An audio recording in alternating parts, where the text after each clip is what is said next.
Right here. Oh.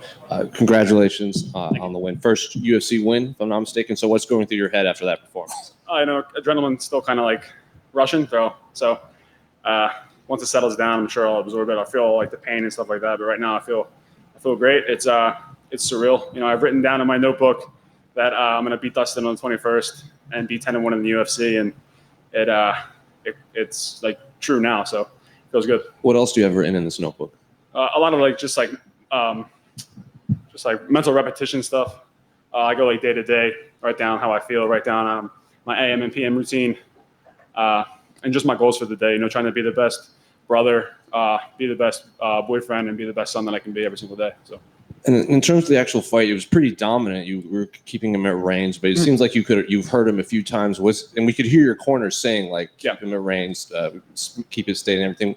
Was there any point in the fight that you just wanted to just rush in, maybe, and kind of put him away? Because it seems like there were moments you hurt him pretty bad. Yeah, you know, I don't really. It's weird. Like when you're in there, you don't recognize it until like afterwards. Like I recognized like 3 times that they were telling me he's hurt, and I'm just like, damn, you know, I really wish I could like just zone in and focus in and see that. But that all takes experience, you know. Every single time I'm getting into the cage, I'm focusing in more on what's happening, and I'll get there soon enough. So.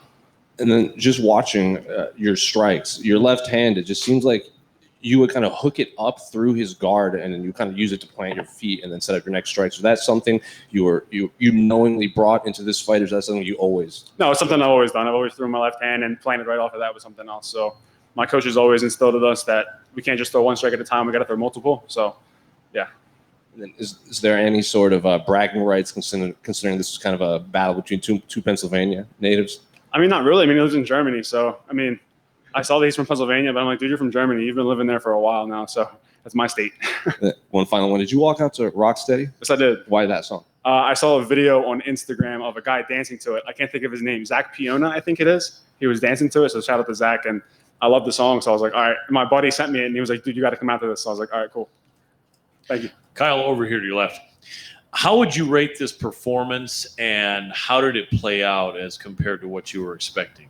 Well, I expected for it to be a lot quicker and for it to finish earlier.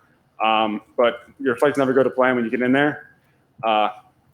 From all of my 10 victories that I have, I don't rank this one very high.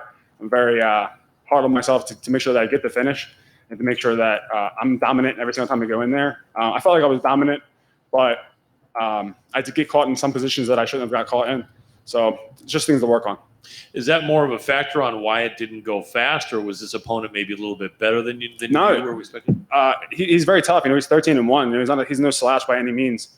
But I'm confident in my ability to go in there and finish every single time. And when it doesn't happen, you know, it for some fighters, when they go in there and they don't finish, it mentally drains them and they lose the fight.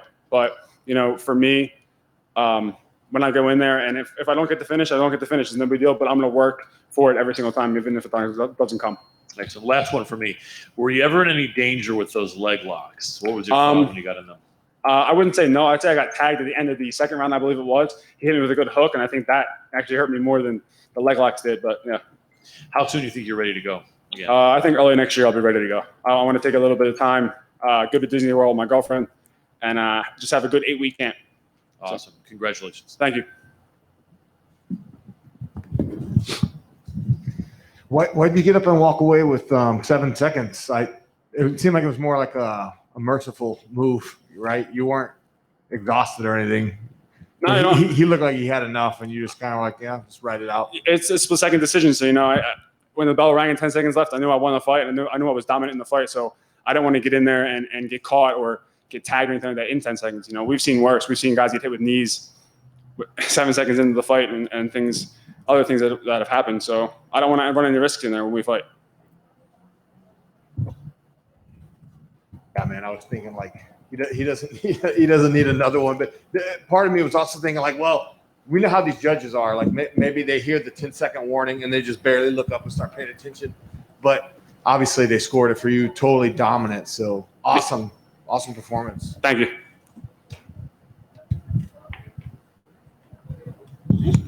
All good. Thank you, everybody.